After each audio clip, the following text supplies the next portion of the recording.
누가복음 13장 24절 말씀 합독하시겠습니다. 좁은 문으로 들어가기를 힘쓰라. 내가 너희에게 이르노니 들어가기를 구하여도 못하는 자가 많으리라. 아멘. 오늘은 복음 시리즈 12번째 죄를 이기고 말씀대로 사는 비결에 대해서 이제 시리즈로 말씀을 나누려고 합니다. 그런데 오늘은 첫 번째로 예정된 사람만 구원받나요? 라는 제목으로 여러분과 함께 말씀을 나누고자 합니다. 우리가 정말로 신앙생활하는 데 있어서 진지한 사람이라면 다들 수없이 고민했을 것 같습니다. 어떻게 해야 내가 말씀대로 살 수 있을까? 어떻게 해야 죄를 이길 수 있을까? 어떻게 해야 날마다 성령 충만할 수 있을까? 어떻게 해야 육신대로 살지 않고 성령을 따라 살 수 있을까? 이 수련회를 다녀오고 아니면 교회에서 큰 은혜를 받고 하루 이틀은 그 은혜가 지속되는 것 같아요. 말씀대로 살아가지는 것 같아요. 그런데 며칠이 지나면 또 넘어지고 또 육신대로 살고 또 육신대로 살고 성령 충만하여 그 기쁨과 감사와 주님을 향한 그 애절한 마음으로 살지를 못하고 날마다 육신에게 져서 육신대로 살아가는 모습들을 많이 겪어보지 않았나요? 많은 그리스도인들이 이런 것으로 갈등을 합니다. 마음 중심에서는 주님을 위해 살고 싶은데 육신대로 자꾸 살아가는 자신의 모습을 보고 고민한다는 것입니다. 근데 그들에게 희망을 주고 싶은 것은 성경이 말한 것은 분명히 이루어집니다. 성경이 명령하고 있는 것은 분명히 가능하기 때문에 명령한 것입니다. 주님께서 이렇게 살라고 말씀했을 때는 그렇게 살 수 있는 힘도 주신다는 거예요.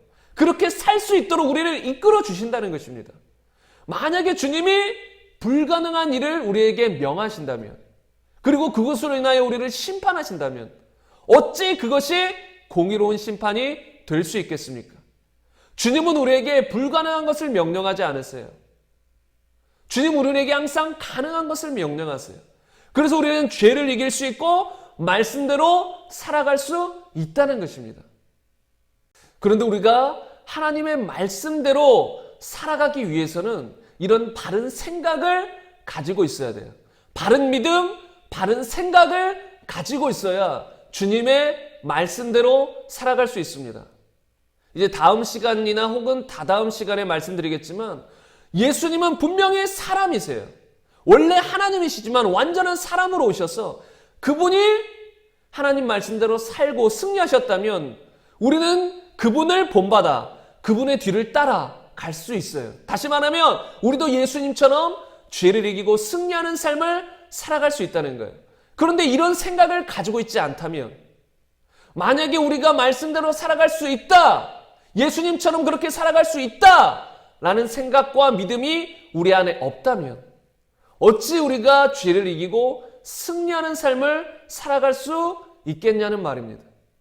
벌써 생각과 믿음 자체가 벌써 패배를 말하고 있는데, 내 생각 속에서, 내 믿음 속에서 나는 하나님 말씀대로 살아갈 수는 없어.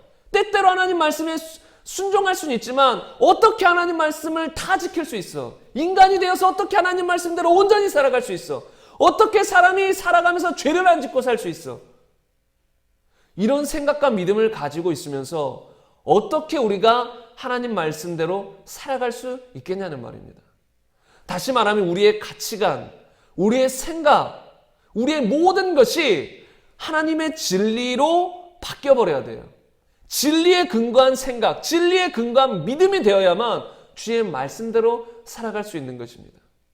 우리는 분명히 예수님 믿기 전에는 죄의 종이었습니다. 마귀의 종이었습니다. 그래서 낚싯바늘에 걸린 물고기처럼 낚시꾼이 끌어당기면 언제든지 끌려가야 되는 그런 물고기와 같은 신세였습니다. 그래서 죄를 짓기 원치 않아도 우리는 다 죄의 종으로서 마귀를 쫓아 살아가는 인생이었습니다. 그런데 우리는 이제는 그 죄에게서 해방되었습니다. 마귀를 박살내신 예수님으로 인해서 우리는 마귀로부터 해방되었습니다. 이제는 죄의 종이 아니라 의의 종입니다. 그러므로 이제는 우리는 의의 종으로서 의를 행하며 선한 삶을 살아가며 죄를 끊고 말씀대로 살아갈 수 있다는 것입니다. 이것이 진리가 성경에 말하는 것입니다. 이런 믿음을 가지고 있어야 우리가 하나님 말씀대로 살아갈 수 있다는 거예요. 이런 믿음이 기초예요. 우리가 어떤 노력을 한들 이 기본적인 믿음 자체가 무너져 있는데 아무리 열심히 노력하고 애쓰고 기도하고 찬양하고 말씀 들어도 이 우리 마음 기본 베이스가 나는 말씀대로는 살 수 없어. 이런 믿음을 가지고 있는데 어떻게 우리가 말씀대로 살아가겠냐는 말입니다.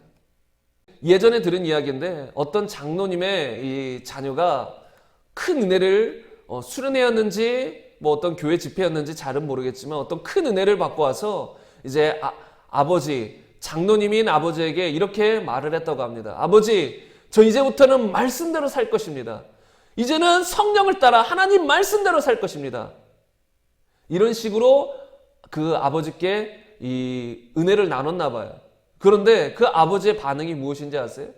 장로님이라고 하는 그 아버지의 반응이 어떻게 사람이 말씀대로 사냐?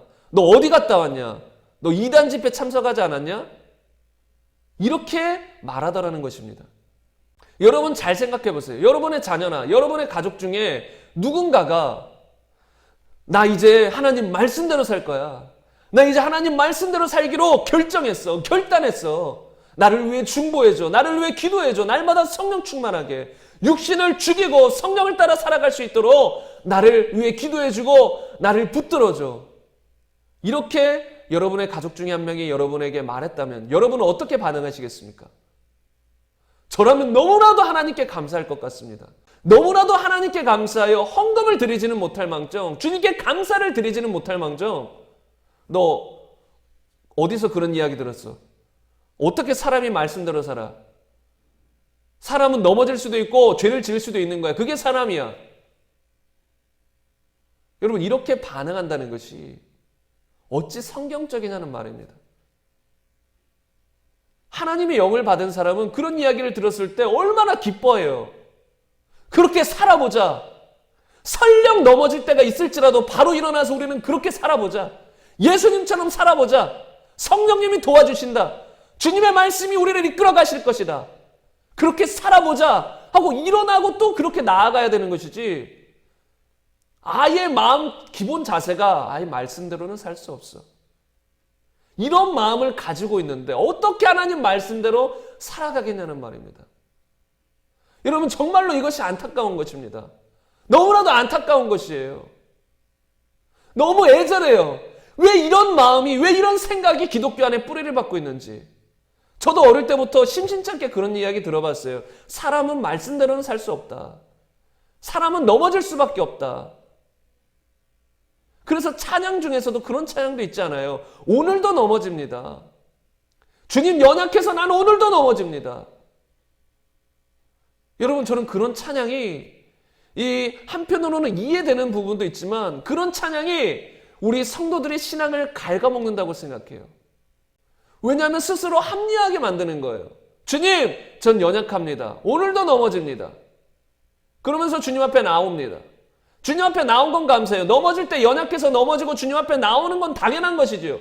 그런데 우리는 새 힘을 얻어서 이제는 승리하는 삶을 살아야 되는데 주 안에서 강한 삶을 살아가야 되는데 그런 찬양을 잘못 오해하면 어떻게 되는지 아세요? 아 그래 연약해. 난 또 오늘도 넘어져. 내일 또 넘어져. 모레도 넘어져. 그걸 합리화한다는 거예요. 여러분 이것이 얼마나 안타까운 이 현실이에요. 정말로 눈물 흘릴 현실인 것입니다. 주님은 우리에게 복음을 통해 성령을 주셔서 주의 말씀대로 살아가게 하셨는데 우리는 이 마음 자체가 나는 그렇게 살 수 없어. 하나님의 그 복음과 반대되는 입장에 서 있는 것입니다. 그래서 복음과는 상관없는, 말씀과는 상관없는 삶을 살아가는 거예요. 말씀이 실제가 되어서, 복음이 실제가 되어서 내 삶을 끌고 나가야 되는데 내가 믿지 않으니까, 그 복음의 능력을, 말씀의 능력을, 성령의 능력을 믿지 않으니까 내 마음대로 살아가는 거예요. 믿지 않으니까. 그 말씀을, 성령의 능력을 믿어야 성령과 말씀이 우리를 끌어갈 수 있는데 믿지 않는 거예요. 그러니까 유혹이 오면 쉽게 타협하는 거예요. 쉽게 넘어지는 거예요. 스스로 합리화하면서 나는 죄인이야. 넘어질 수밖에 없어. 여러분 이런 마음을 우리 안에서 뿌리 뽑아야 될 줄로 믿습니다. 진리로 채우셔야 돼요. 설령 여러분이 살다가 또 넘어진다고 한들 그 넘어짐이 우리의 기본적인 믿음을 바꾸게 해서는 안 돼요. 마귀의 전략 중에 하나가 무엇이냐면 우리가 반복적으로 어떤 죄에 넘어지게 해서 우리의 생각을 바꿔버리는 거예요. 우리의 믿음을 바꿔버리는 거예요. 어떻게 해요? 너는 이길 수 없어. 너는 연약해. 죄에 넘어질 수밖에 없어. 그래서 그 죄와 끝까지 싸우고 승리하려고 하는 마음을 아예 상실시켜버리는 거예요. 그 마음을 아예 없애버리는 거예요. 그래서 많은 사람들이 어떤 죄에 반복적으로 넘어지다 보면 이제는 회개할 힘을 잃어요. 왜요? 또 넘어질 거 아니냐. 회개해봤자 또 넘어질 텐데. 그러면서 이제 회개를 하지 않아요. 여러분, 이게 무서운 마귀의 전략인 거예요. 그런 삶이 지속되면 결국은 하나님을 떠나 지옥 가는 것입니다. 여러분, 속지 마세요. 우리가 설령 반복해서 어떤 죄에 넘어질지라도 속지 마시고 바로 오뚜기처럼 일어나셔서 바로 주님을 향해 나아갔어요. 그리고 주님을 전적으로 붙드세요. 그럼 반드시 승리를 경험하게 될 것입니다. 그리고 여러분이 진정으로 회개했다면 똑같은 죄에 나는 넘어진다고 생각하나 하나님은 그것을 보았을 때 너 똑같은 죄에 왜 계속 넘어지지라고 말하지 않으실 것입니다. 왜요? 진짜 회개하고 돌이킨 것은 하나님은 잊어버렸어요. 기억지 않으세요. 그러므로 내가 진정으로 마음으로 회개하고 돌이켰다면 설령 나중에 실수로 인해 또 연약함으로 인해 같은 죄에 넘어진다고 한들 하나님은 처음 넘어진 것으로 보신다는 것입니다. 우리 생각 속에서만 그것이 또 지은 죄일 뿐이지 하나님은 처음 지은 죄로 여기실 것이라는 것입니다. 왜요? 하나님은 회개한 것은 잃어버려요. 다만 이 회개가 진짜였을 때 회개한다면서 마음속으로는 또 그 죄를 질 거야 라는 어떤 여지를 남겨두고 회개하는 건 회개가 아니에요. 그런 회개 말고 정말로 난 이 죄에서 돌이켰어. 난 다시는 그 죄를 범하지 않으리라. 난 성령만을 따라 승리하리라 했는데 나중에 어떤 환경적으로 또 마음적으로 연약해져서 그런 죄에 넘어졌다.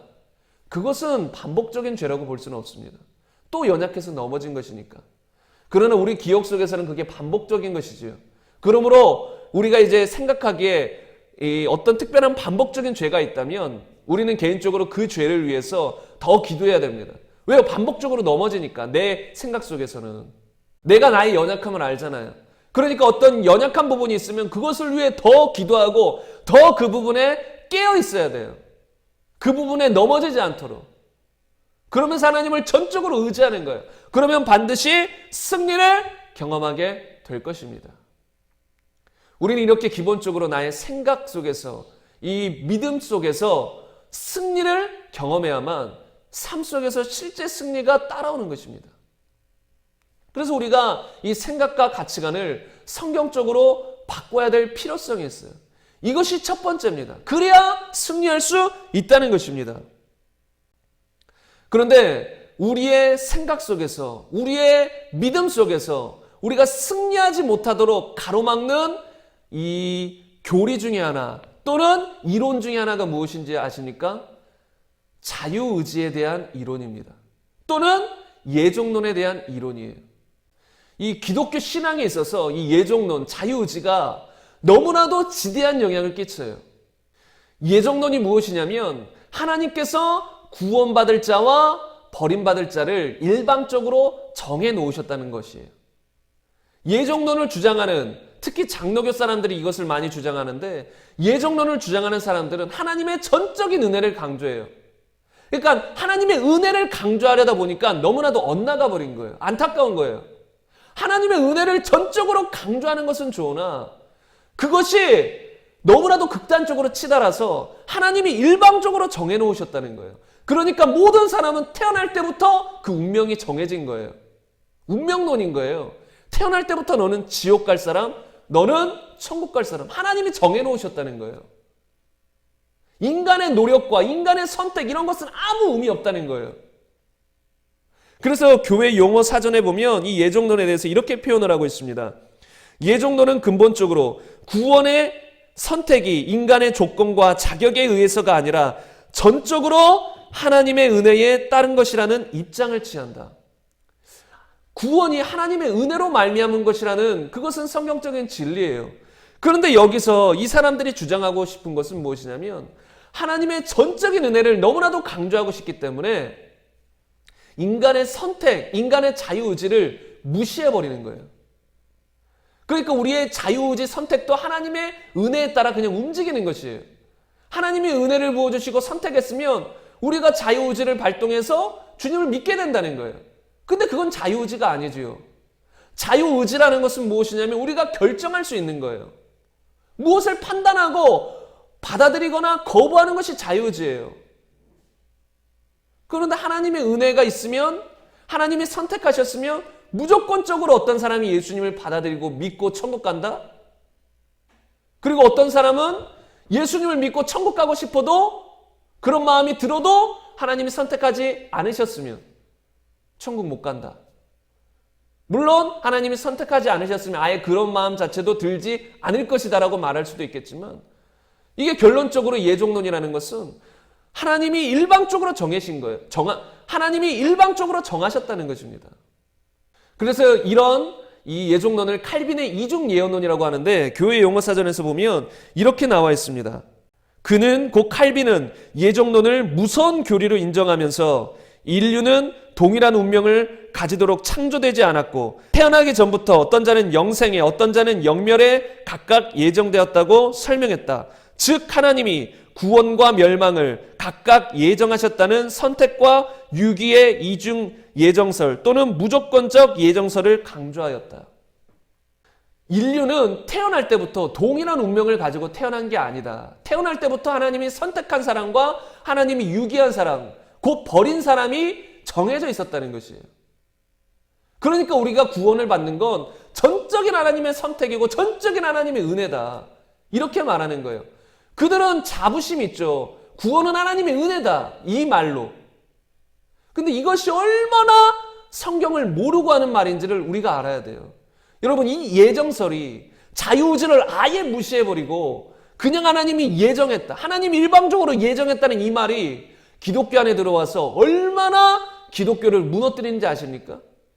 구원받는 데만 예정설이 아니에요. 구원받은 후에도 하나님이 예정한 사람은 끝까지 구원을 무조건 유지하게 된다. 다시 말하면 구원받은 사람은 절대로 구원을 잃어버릴 정도로 타락하지는 않는다라는 것이 예종론이에요. 그러니까 이건 구원파와도 같아요. 정말로 구원받았으면 어떻게 살아도 구원을 잃어버릴 정도로는 타락하지 않는다는 거예요. 성령이 붙으신다는 거예요, 무조건. 우리의 의지와 상관없이, 우리의 순종과 상관없이 성령이 무조건 붙으셔서 우리를 그런 삶을 살아가게 만드신다는 거예요. 그런데 이것이 얼마나 어처구니 없는 이야기예요. 성경은 전혀 그런 이야기를 하지 않고 있습니다. 이것을 이번 주와 다음 주에 이어서 계속 설명할 거예요. 이런 사상을 가지고 있으면 우리 기독교인이 힘이 없어요. 그냥 하나님의 은혜니까. 우리가 철저히 우리의 마음을 정하고 결단하는 것, 여호수아처럼 나와 내 집은 여호와를 섬기겠노라, 이런 결정, 이런 우리의 철저한 의지, 이런 것이 너무나도 가치 없이 느껴져요. 이런 것이 필요 없이 느껴진다는 거예요. 심지어 전도를 할 때도 어떻게 되는지 아세요? 전도를 할 때도 정말로 어떤 영혼이 구원받기 위해서 간절히 전하고 기도하는 게 아니에요. 그냥 하나님이 택하신 사람이면 구원받겠지. 그냥 택한 사람을 찾아 나서는 게 전도라고 그들은 말해요. 제가 실제로 예전에 어떤 이 예종론에 흠뻑 취한 어떤 목사님을 만났어요. 근데 그 목사님은 정말로 공부는 많이 하신 것 같더라고요. 엄청나게 책도 많이 읽으신 것 같더라고요. 그런데 이 예종론에 자신의 모든 생각에 푹 빠져 있어요. 그래서 제가 이것저것 물었어요. 저는 그것을 철저히 반대하니까 이것저것 물었어요.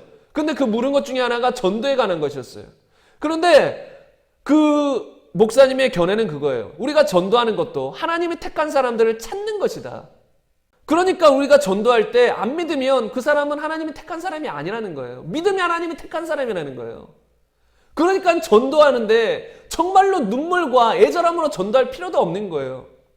왜요? 택한 사람이면 구원받을 거니까. 우리는 그냥 나가서 전해주면 알아서 택한 사람이면 하나님이 그를 구원하실 것이다.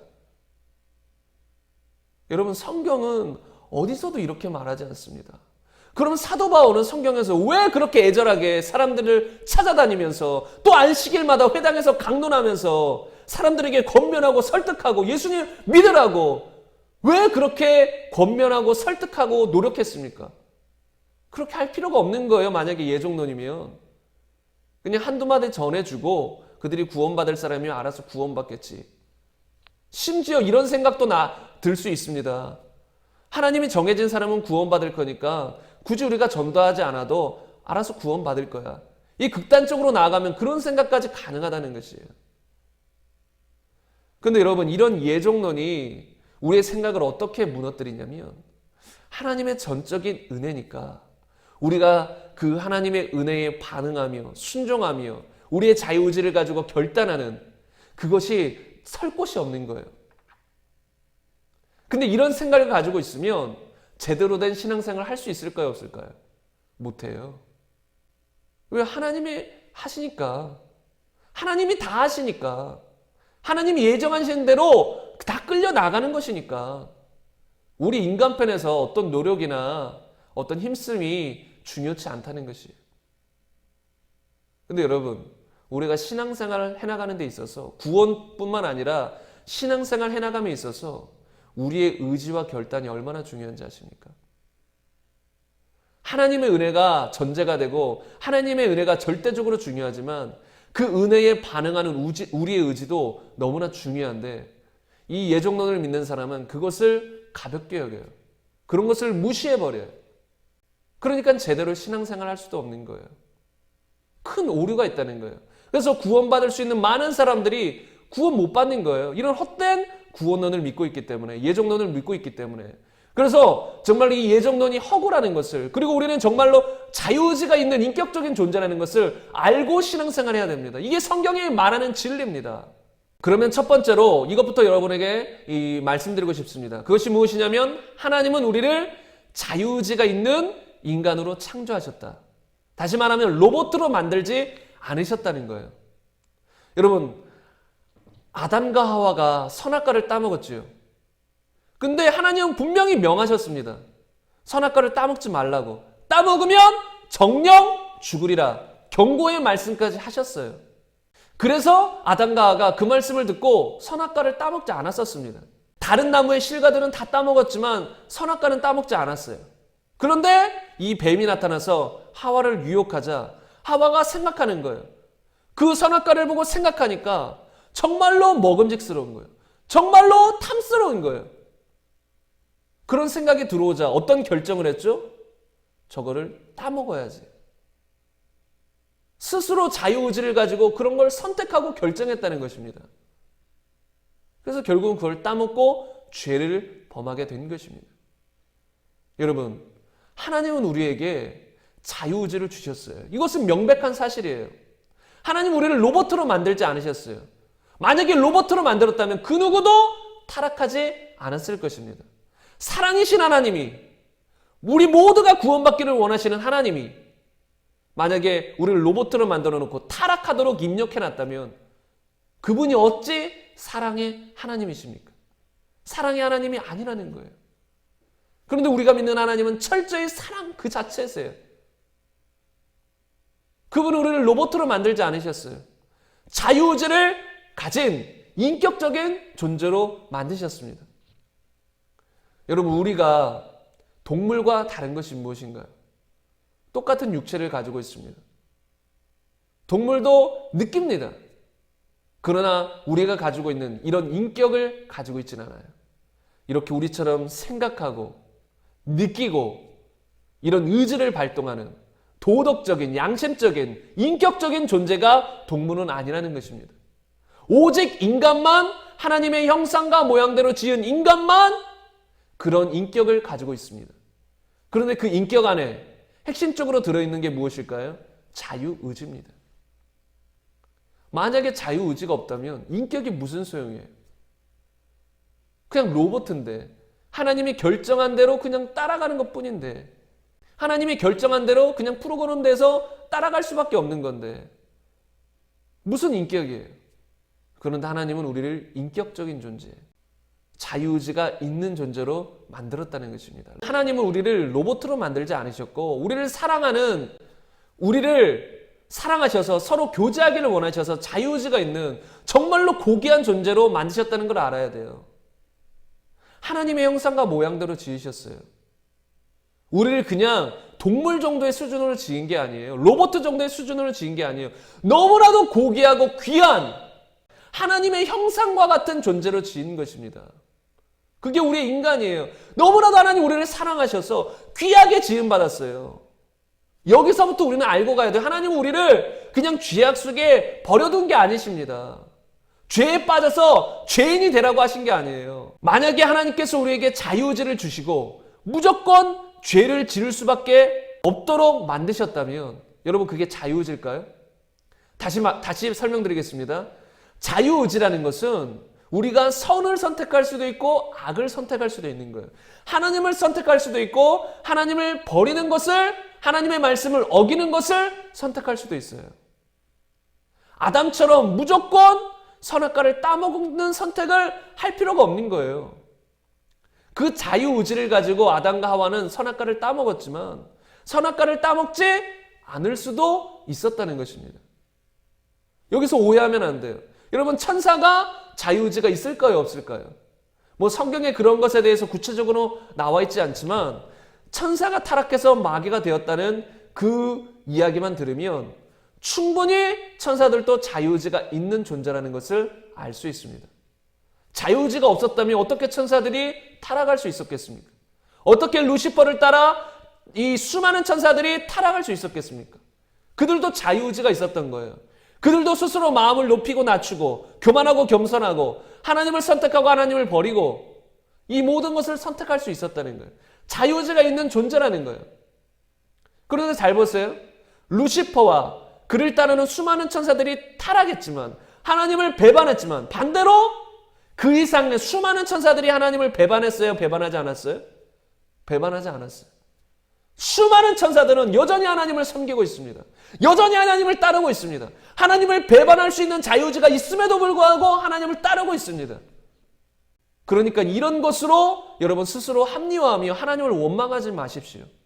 여러분이 선택한 것입니다.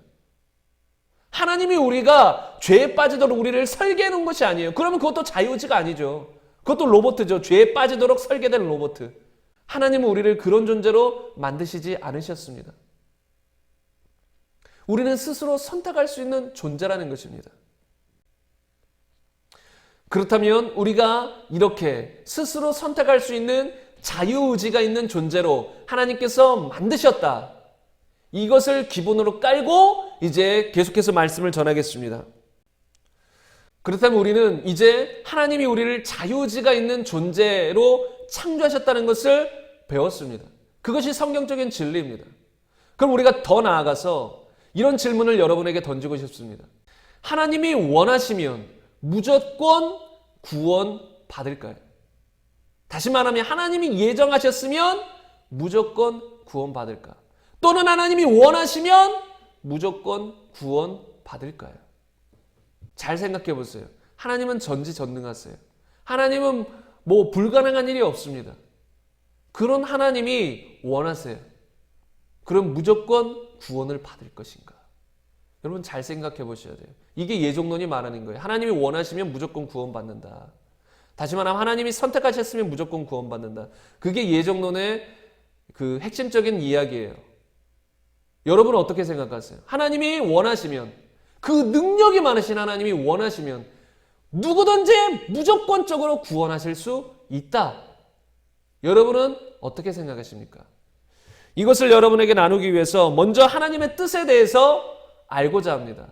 하나님은 모든 사람이 그러면 구원받기를 원하실까요? 그냥 어떤 사람은 구원받기를 원하시고 어떤 사람은 지옥 가기를 원하실까요? 이것부터 알아야 됩니다. 하나님의 뜻은 무엇일까요? 하나님은 도대체 어떤 분이실까요? 만약에 하나님께서 어떤 사람은 구원받고 어떤 사람은 지옥으로 멸망하기로 결정하셨다면 과연 그분이 사랑이실까? 하나님이 일방적으로 본인의 취향에 따라 너는 천국, 너는 지옥 일방적으로 정하셨다면 과연 그분을 사랑의 하나님이라고 말하며 우리가 따를 수 있을까? 한번 고민해 봐야죠. 만약에 그런 하나님이라면 여러분 두렵지 않습니까? 그냥 하나님이 일방적으로 정하신 거예요. 하나님의 취향에 맞게. 너무 두렵지 않습니까? 하나님이 일방적으로. 과연 그런 하나님이 사랑의 하나님이냐고요. 아니라는 것이죠. 그런데 감사하게도 성경에 나온 하나님은 참 사랑의 하나님이십니다. 디모데전서 2장 4절에 보면 하나님은 모든 사람이 구원을 받으며 진리를 아는 데에 이르기를 원하시느니라. 여러분, 이 한 구절로도 벌써 하나님의 뜻은 다 전달되었습니다. 하나님은 모든 사람이 구원을 받으며 진리를 아는 데에 이르기를 원하시느니라. 실제로 모든 사람이 구원을 받지는 못하고 있지만 하나님의 그 마음은, 하나님의 그 애타는 심정은 모든 사람이 구원을 받기를 원하신다는 거예요. 이게 하나님의 기본 마음이에요. 근데 이런 기본적인 하나님의 마음이 있는데 어떤 사람이 태어나기 전부터 너는 그냥 지옥 가기로 결정했어. 그건 나의 뜻이야. 이게 예종론인데 이 하나님의 말씀과 완전히 충돌되지 않습니까? 모든 사람이 구원받기 원하신다면서 왜 하나님은 지옥 가기로 일방적으로 결정하셨냐고요. 이건 하나님의 말씀이 완전히 충돌되는 거예요. 둘 다 진리라면. 그런데 하나님의 말씀은 충돌이 일어날 수가 없어요. 왜요? 하나님 말씀은 진리니까.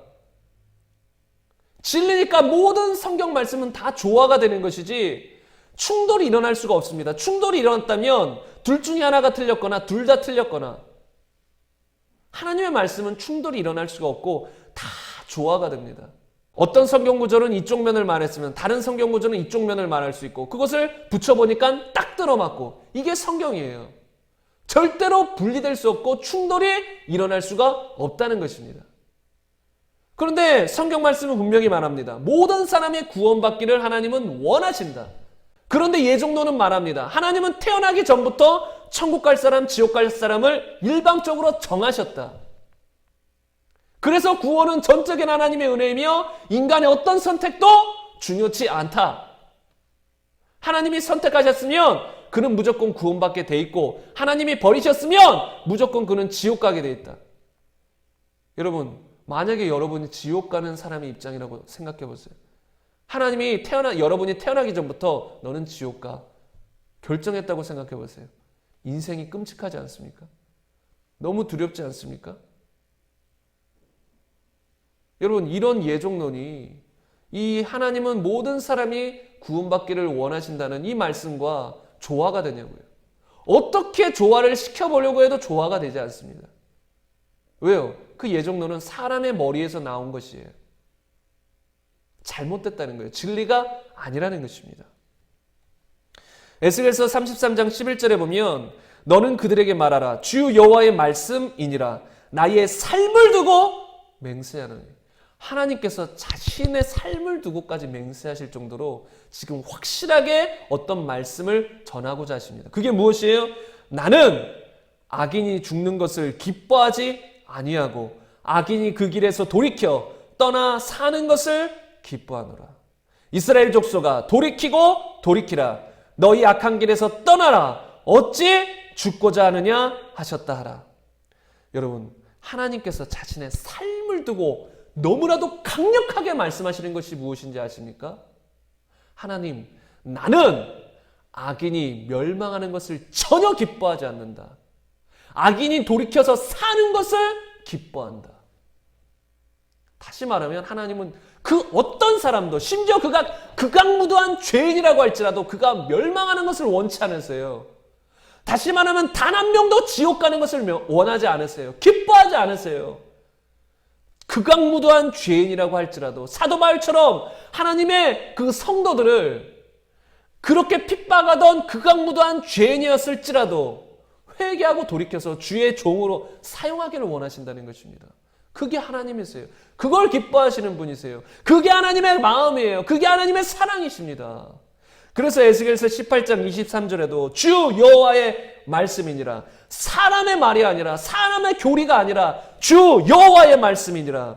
내가 어찌 악인이 죽는 것을 조금인들 기뻐하랴.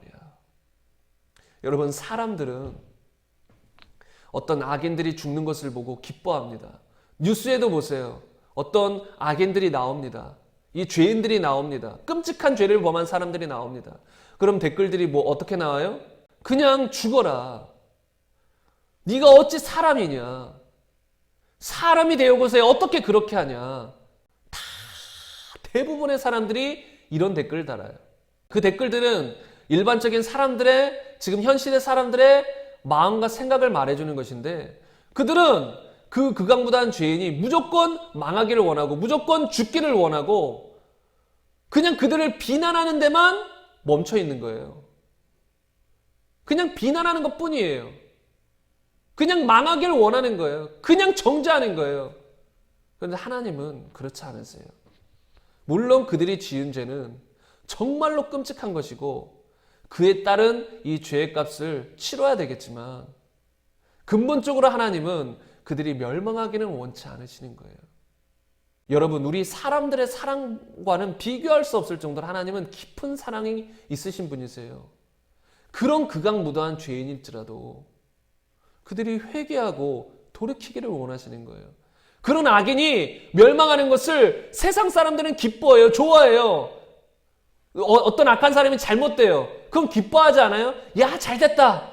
그렇게 살더니 결국은 죽네. 결국은 저렇게 교통사고 나고 그렇게 살더니 그렇게 됐네. 참 잘됐다. 죽어도 마땅한 놈이야. 여러분, 사람들은 보통 이래요. 악인이 멸망하면 기뻐해요. 특히 지금 이 시대 사람들은 정말로 이런 사람들이 아주 많아요. 그런데 잘 보세요. 하나님은 악인이 멸망하는 것을 조금 더 기뻐하지 않으세요. 그리고 여러분, 주의하고 조심해야 될 것은 우리도 그런 마음이지 않으면 하나님에게 큰 책망받을 것입니다. 우리도 악인이 멸망하는 것을 조금 더 기뻐하면 안 돼요, 여러분. 기독교인들은 악인이 멸망할 때 잘됐다라고 댓글 쓰면 절대 안 됩니다. 조금인들 기뻐하면 안 돼요. 그거 악한 것입니다. 하나님은 그들도 멸망하지 않고 살길 바라요. 궁극적인 마음은 악인도 멸망하지 않고 살길 원하는, 그게 하나님의 마음이라는 것입니다. 이런 하나님의 마음을 잘 표현한 그 성경 속 이야기가 있습니다. 바로 요나 할아버지 이야기입니다. 여러분, 요나 이야기는 여러분도 다 아실 것입니다. 하나님이 니느웨에 가서 그들에게 심판을 경고하라고 요나에게 명령하셨습니다. 그런데 요나가 니느웨 백성을 싫어했기 때문에 거기 가서 하나님의 말씀을 전하는 것을 원치 않았습니다.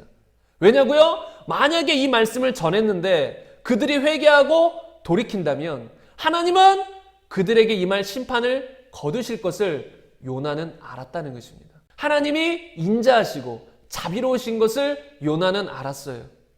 그래서 그 멸망하길 원하는 니느웨 백성에게 가서 말씀을 전하고 싶지 않았습니다. 그래서 다시스로 가는 배를 타고 도망가 버렸어요.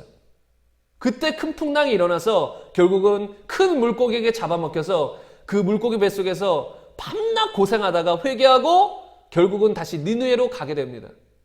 그래서 니느웨에 가서 선포했어요. 이 성이 무너질 것이다. 니느웨 성이 무너질 것이다. 그 하나님의 말씀대로 심판을 선포했어요. 그러자 어떤 일이 벌어졌죠? 그 니느웨 백성들이 전부가 하나가 되어서 하나님 앞에 회개하기 시작하는 거예요. 돌이켰어요. 그러자 하나님은 작정한 심판, 그 니느웨에게 내릴 심판을 거두셨습니다. 뜻을 돌이키셨다라고 성경은 말합니다. 왜요? 하나님은 자비로우신 분이니까. 악인이 멸망하지 않고 돌이켜서 살기를 원하시는 분이기 때문에 회개한다면 하나님은 심판의 뜻을 돌이키십니다. 근데 그 모습을 보고 요나가 기뻐했습니까? 너무나도 분을 냈어요. 저 니느웨 백성 망해야 되는데 왜 하나님 심판하지 않습니까? 분을 내는 거예요. 하나님께 이렇게 분을 내고 성을 내는데도 참 이 이야기 속에서 그 하나님의 성품에 대해서 다 알 수 있는 것 같아요. 이렇게 하나님을 향해서 이 분을 내고 성을 내는데도 하나님은 그에게 차근차근히 하나님의 마음을, 하나님의 뜻을 설명해 줍니다. 요나가 열받아서 니느웨 성이 보이는 어떤 곳에 가서 앉아 있었어요. 그래서 니느웨가 망하나 안 망하나 지켜보고 있었어요. 근데 하나님이 박넝쿨을 예비하셔서 그 태양볕에서 요나가 힘들지 않도록 박넝쿨로 요나를 이렇게 덮어주셨어요. 그런데 하나님이 벌레들을 예비하셔서 그 박넝쿨을 또 갉아먹게 하셨어요. 그래서 그 박넝쿨이 사라지자 그래서 또 요나가 괴로워하고 또 하나님께 심지어 성내기까지 하는 거예요. 그래서 하나님께서 이렇게 말씀하셨습니다. 하나님이 요나에게 이르시되 내가 이 박넝쿨로 말미암아 성내는 것이 어찌 옳으냐 하시니 그가 대답하되 내가 성내어 죽기까지 할지라도 옳으니이다. 근데 어떻게 감히 내가 성내어 죽기까지 할지라도 옳습니다. 어떻게 하나님 앞에 이렇게 대들까? 근데 요나는 대들었어요. 이렇게까지 성내고 분을 내었는데도 하나님은 다시 요나에게 설명하십니다. 여호와께서 이르시되 내가 수고도 아니하였고 재배도 아니하였고 하룻밤에 났다가 하룻밤에 말라 버린 이 박넝쿨을 아꼈거든. 하물며 이 큰 성읍 니느웨에는 좌우를 분별하지 못하는 자가 12만 여명이요 가축도 많이 있나니 내가 어찌 아끼지 아니하겠느냐 하시니라. 요나가 심지도 아니하는 수고도 하지 않았던 그 박넝쿨을 요나는 아꼈어요.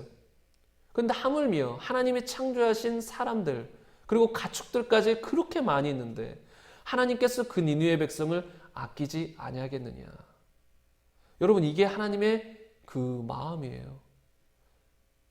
그 수많은 니느웨 백성들 그리고 가축들 다 하나님 심판에서 멸망해 버릴 수도 있었어요. 그런데 하나님의 마음은 어떤 마음이에요? 그들도 회개하고 돌이켜서 살기를 원하시는 것. 이것이 하나님의 마음이에요. 근데 이런 하나님의 마음과 예정론이 조화가 되냐고요? 전혀 조화가 되지 않습니다. 완전히 충돌이 일어나요. 왜요? 그 예정론은 거짓이기 때문에, 빚을 내기 때문에. 마지막으로 요한복음 3장 16절 보면 하나님이 세상을 이처럼 사랑하사 독생자를 주셨으니 이는 그를 믿는 자마다 멸망하지 않고 영생을 얻게 하려 하심이라. 여러분 하나님은 우리를 구원하시기 위해서 세상을 이처럼 사랑하사 독생자까지 아낌없이 주셨습니다. 그런데 그렇게까지 아낌없이 주셨는데 다 구원받기 원해서 아낌없이 주셨는데 하나님이 태어나기 전부터 천국 갈 사람 지옥 갈 사람을 정했다는 것이 어찌 말이 되냐는 말입니다. 말이 안 되는 말이에요. 그리고 여기서도 보면 그를 믿는 자마다 멸망하지 않고 영생을 얻는다 했습니다. 누구든지예요. 하나님이 정한 자만 믿고 구원받는 게 아니에요. 누구든지 그를 믿는 자마다 멸망하지 않고 영생을 얻는다. 만약에 칼빈이 주장한 그 인간의 교리 또는 사탄의 교리인 그 이중 예정론이 진리라면 어찌 하나님이 의로우실 수가 있어요? 어떻게 공의로우실 수가 있어요? 마지막 날에 모든 사람을 심판하실 텐데 행한 대로 갚는다라고 성경은 분명히 말하고 있잖아요. 제가 이 행위 심판에 대해서 이 성경 구절들을 들어가면서 여러분에게 설명했습니다. 하나님은 분명히 마지막 날에 우리가 행한 대로 심판하시는 분이에요. 우리의 열매를 보고 우리를 판별하시는 분이세요. 우리의 열매, 우리의 행함대로 우리를 심판하시는 분이신데 만약에 그 모든 것이 하나님의 선택에 따라 무조건적으로 결정된 것이라면 어찌 심판하시냐는 말입니다. 하나님이 선택하지 않으셔서 우리가 마음대로 살다가 안 좋은 열매 맺고 죄악된 열매 맺고 하나님 앞에 갔는데 그게 왜 우리의 책임이에요? 하나님이 선택하지 않으셔서 그렇게 된 것인데 그리고 천국 간 사람들은 무조건 하나님이 선택하셔서 그렇게 된 것인데 어찌 우리를 심판하시냐는 말이에요. 우리의 책임이 전혀 없는 것이잖아요. 하나님의 선택인데 그러면 마지막 날에 수많은 사람들이 들고 일어날 것입니다. 하나님의 심판은 의롭지 않습니다. 우리를 지옥에 보낼 수 없습니다. 우리에겐 기회조차 없었습니다. 왜요? 당신이 나를 선택하지 않으셨기 때문에. 우리에겐 아무 기회도 없었습니다. 그래놓고서 왜 우리를 심판하십니까? 그것은 불공정합니다. 이렇게 수많은 사람들이 대들 것입니다. 그런데 하나님의 심판은 그렇지 않아요. 철저히 의로우시고 공의로우십니다. 성경이 그것을 말합니다. 하나님의 심판은 공의롭다고. 그 누구도 그 앞에서 변명할 수 없다고. 그런데 만약에 예정론이 사실이라면 하나님의 심판은 의로울 수가 없어요. 그래서 어떤 성경 내용과 비교해봐도 예정론은 설 자리가 없어요. 심지어 이 예정론을 믿는 사람들은 이렇게까지 말해요. 하나님이 선택한 사람, 천국 가기로 정한 사람이라면 마음대로 살지라도 죽기 직전이라도 하나님이 강제로 무조건적으로 회개시켜서라도 천국 보내실 거라고 그들은 믿어요. 여러분, 그러면 그래도 천국 가보려고 하나님 말씀대로 살아보려고 노력했던 사람들이 있는데 하나님이 그들을 선택하지 않으셨어요. 그들은 원래 지옥 가기로 예비된 백성이에요. 그럼 그들은 얼마나 억울해요. 어떤 사람들은 마음대로 살다가 죽기 직전이라도 하나님이 천국 데려가려고 그냥 강제로 회개시키셔가지고 천국 보내는 사람이 있는가 반면 어떤 사람들은 그래도 양심에 따라 살려고 하고 그래도 하나님을 찾으며 살려고 했는데 그들은 하나님이 선택하지 않으셔서 하나님을 알지도 못하고 다 죽었어요. 이 모든 것이 하나님의 선택에 따른 것이라면 얼마나 억울하냐고요. 여러분, 잘 이해해 보세요. 잘 생각해 보세요. 마음대로 살다가 선택받은 사람이라면 무조건 하나님이 그를 구원하실까요? 무조건 100% 하나님이 그를 구원해서 천국 보낼까요? 여러분, 이거는 성경 어디에도 말하고 있지 않는 것입니다. 성경 어디에 그런 말이 있어요? 하나님이 선택했으면 무조건 구원한다고.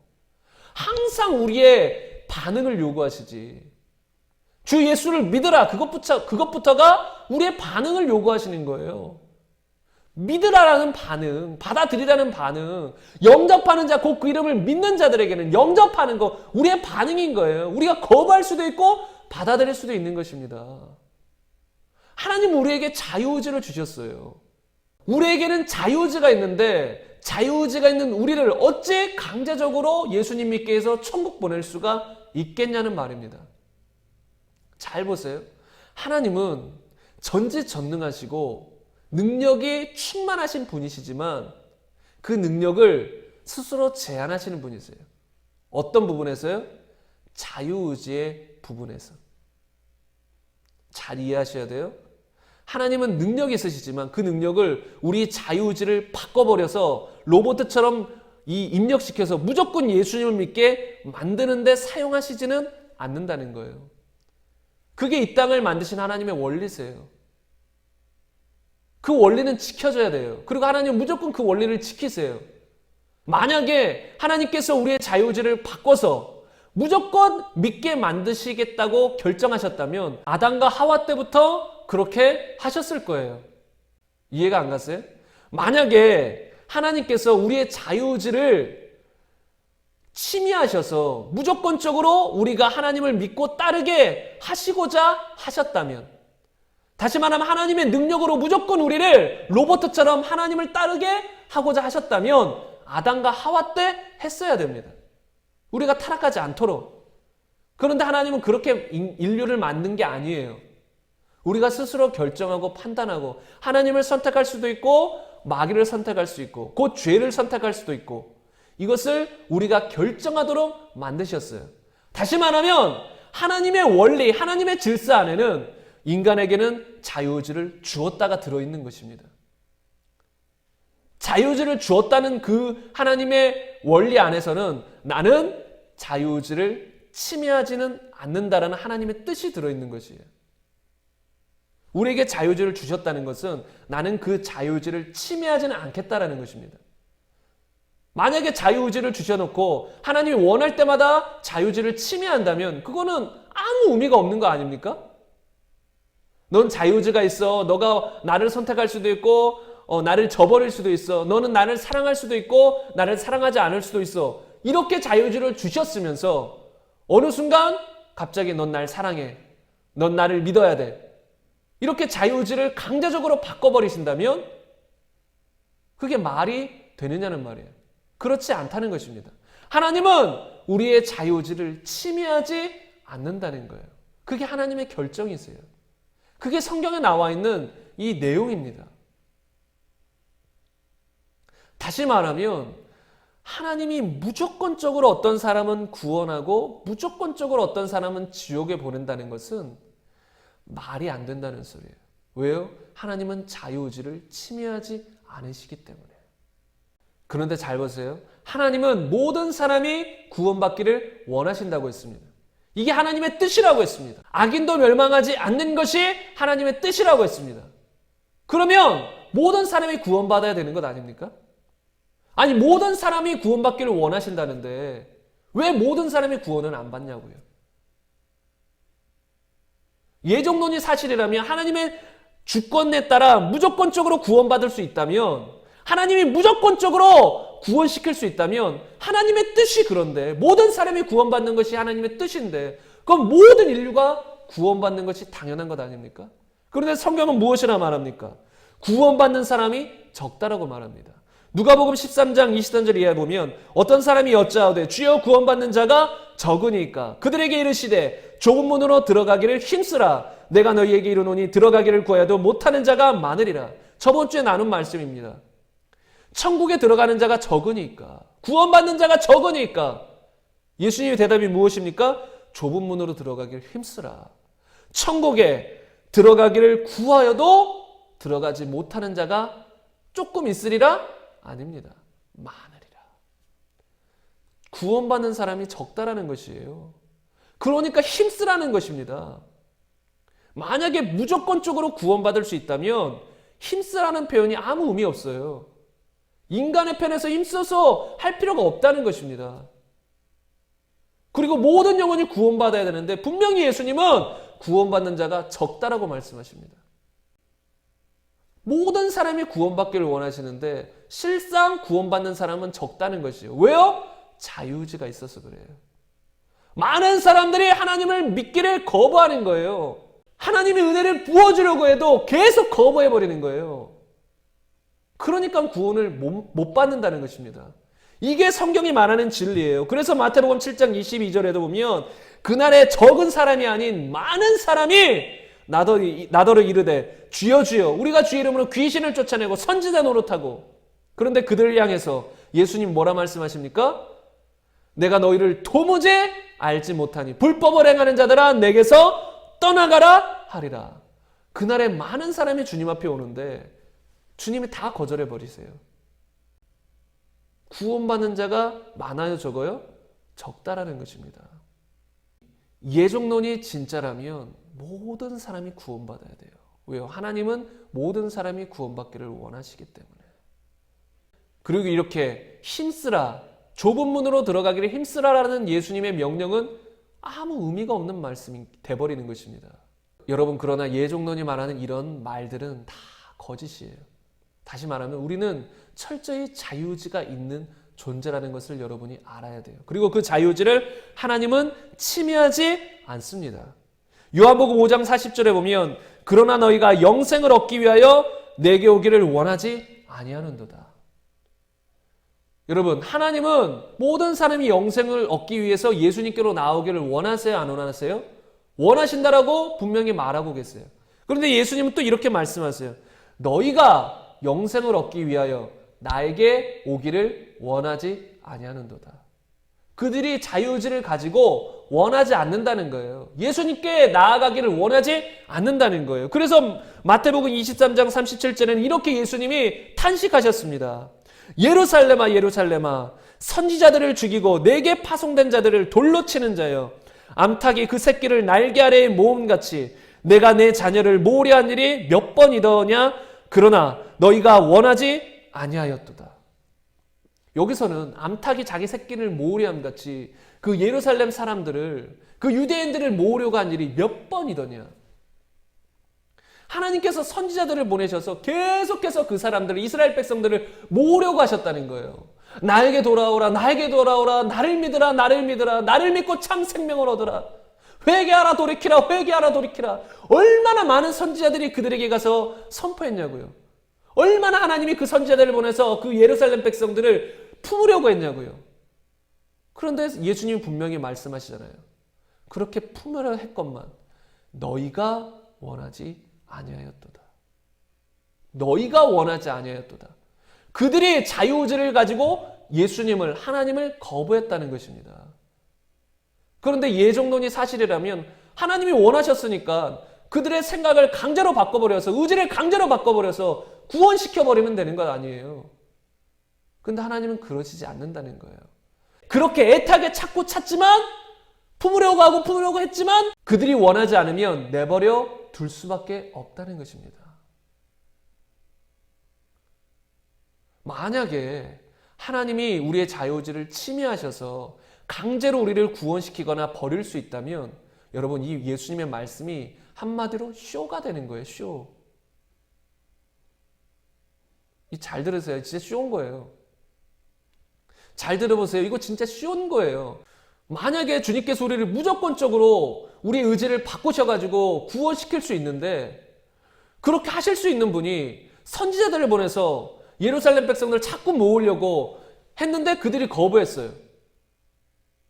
그러면서 나는 원했는데 너희가 거부했다. 너희가 원치 않았다. 이렇게 말했다면 이거 쇼 아닙니까? 아니, 주님께서 원해서 그들의 의지를 바꿀 수 있으면 바꿔버리면 되는데 바꾸지는 않고 그냥 선지자들을 보낸 다음에 나는 그렇게 원했는데 너희가 원치 않았다. 그래서 너희는 지옥이다. 이래버리면 한마디로 쇼 아니에요? 아니, 주님이 원하셨으면, 그렇게 품기를 원하셨으면 주님이 그들의 의지를 바꿔서 무조건적으로 구원시켜버리면 되는 건데 그렇게 하실 수 있음에도 불구하고 안 했으면서 너희가 내게 오기를 원치 아니하였다. 아니, 하나님이 원하시면 다 오게 되는 거라면 이런 말 하는 것 자체가 쇼 아니냐고요. 잘 이해해 보셔야 돼요. 예종론의 그 말들이 얼마나 성경의 말씀들을 이 쇼로 만드는지 몰라요. 예수님이 나는 너희를 품으려 했지만 너희가 내게 오기를 원치 아니하였다. 이렇게 말했잖아요. 근데 무조건적으로 구원할 수 있는 예종론이 맞다면 이 말이 얼마나 어처구니 없는 말이에요.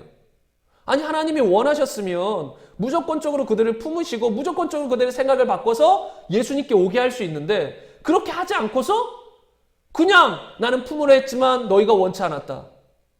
여러분, 이것이 정말 앞뒤가 맞지 않는, 한마디로 예수님의 이 말이 그냥 쇼가 돼버리는 거예요. 하실 수 있는 능력이 있으면서 그 능력을 발휘하지 않고 그냥 말만 한 쇼가 되는 것이죠. 여러분, 다시 말하면 예종론은 얼마나 허구적인 이야기인지 여러분이 바로 아셔야 돼요. 마가복음 16장 16절에 보면 믿고 세례를 받는 사람은 구원을 받을 것이요 믿지 않는 사람은 정죄를 받으리라. 우리가 예수님께 받은 사명이 뭐예요? 온 천하에 다니며 주의 복음을 전파하라. 근데 복음을 전파할 때 자유의지를 바르게 반응해서 그 복음을 듣고 하나님의 은혜에 바르게 반응해서 믿고 침례를 받는 사람은 어떻게 돼요? 구원받아요. 그러나 예루살렘 백성들처럼 끝까지 거부하며 믿지 않으면 정죄받는 거예요. 지옥 가는 거예요. 마가복음 8장 35절에 보면 누구든지 자기 목숨을 구원하고자 하면 잃을 것이요 누구든지 나와 복음을 위하여 자기 목숨을 잃으면 구원하리라. 여러분, 이거 예수님이 직접 하신 말씀입니다. 누구든지 자기 목숨을 구원하고자 하면 잃을 것이요 누구든지 나와 복음을 위하여 자기 목숨을 잃으면 구원받으리라. 구원하리라. 여러분, 예수님은 하나님이 택한 사람, 하나님이 선택한 사람, 하나님이 예정한 사람이라면 다 구원받을 것이요 그렇게 말씀하시지 않았습니다. 누구든지예요. 하나님의 예정에 따른 이 선택받은 사람, 유기받은 사람, 그런 것을 염두에 두고 말하는 것이 아니라 누구든지예요. 이 땅에 태어난 인간이라면 누구든지 나와 복음을 위하여서 자신의 목숨을 버리면 그는 살 것이다. 구원받을 것이다. 누구든지입니다. 예외가 없어요. 하나님이 선택받은 사람이 구원받고 하나님이 유기한 사람은 지옥 가는, 이런 게 아니라는 거예요. 누구든지 주님을 위해서 목숨 버리면 그렇게 구원받을 수 있다는 것입니다. 사도 바울도 이렇게 고백했었습니다. 고린도전서 15장 10절에 보면 그러나 나의 나된 것은 하나님의 은혜로 된 것이니 내게 주신 그의 은혜가 헛되지 아니하여. 여러분, 잘 보세요. 하나님은 우리에게 은혜를 베푸십니다. 그리고 그 은혜로 말미암아 우리는 구원을 얻을 수 있었던 거예요. 그런데 은혜가 헛되게 돌아갈 수 있을까요, 없을까요? 사도 바울은 분명히 말합니다. 내게 주신 하나님의 은혜가 헛되지 아니하여. 사도 바울이 이런 고백을 한 이면에는 어떤 생각이 있냐면 그 은혜가 헛될 수 있다? 없다? 있다라는 거예요. 하나님의 은혜가 헛될 수 있다는 거예요. 이게 무슨 의미입니까? 하나님이 우리에게 은혜를 베푸셨는데 우리가 그 은혜를 받아들이지 않고 그 은혜 안에 살아가지 않고 은혜를 거부하며 살아갈 수도 있다는 거예요. 그런 사람에게는 하나님의 은혜가 헛된 것입니다. 그러나 바울은 그 은혜에 제대로 반응했습니다. 은혜 베푸실 때에 그 은혜에 제대로 반응하여서 그 위대한 사도가 된 것이에요. 여기서도 우리의 자유의지가 이 중요한 것이에요. 우리가 하나님의 은혜를 받아들일 것인가 거부할 것인가 잘 아셔야 된다는 거예요. 누가복음 13장 24절 오늘 본문 말씀에도 좁은 문으로 들어가기를 힘쓰라라고 했잖아요. 만약에 예정론이 진리여서 무조건 하나님이 선택한 사람이 천국 간다면 힘쓰라라는 말은 아무 의미가 없어요. 힘쓰라라고 하는 말은 우리가 진짜로 결단하고 우리의 자유의지를 가지고 힘쓰라라는 것입니다. 그것이 성경이 말하는 것입니다. 여기서 힘쓰라라는 단어는 무엇인지 아세요? 아고니조마이라는 헬라 단어인데 운동 경기에서 경쟁하다, 싸우다 또는 적과 싸우다, 복음을 적대하는 어려움 및 위험과 다투다, 투쟁하다, 분투적으로 열심히 힘쓰다. 여러분, 좁은 문으로 들어가기 위해서, 천국으로 들어가기 위해서 이 정도로 힘쓰고 전투하라는 거예요. 적과 싸우듯이 힘쓰고 전투하라는 것입니다.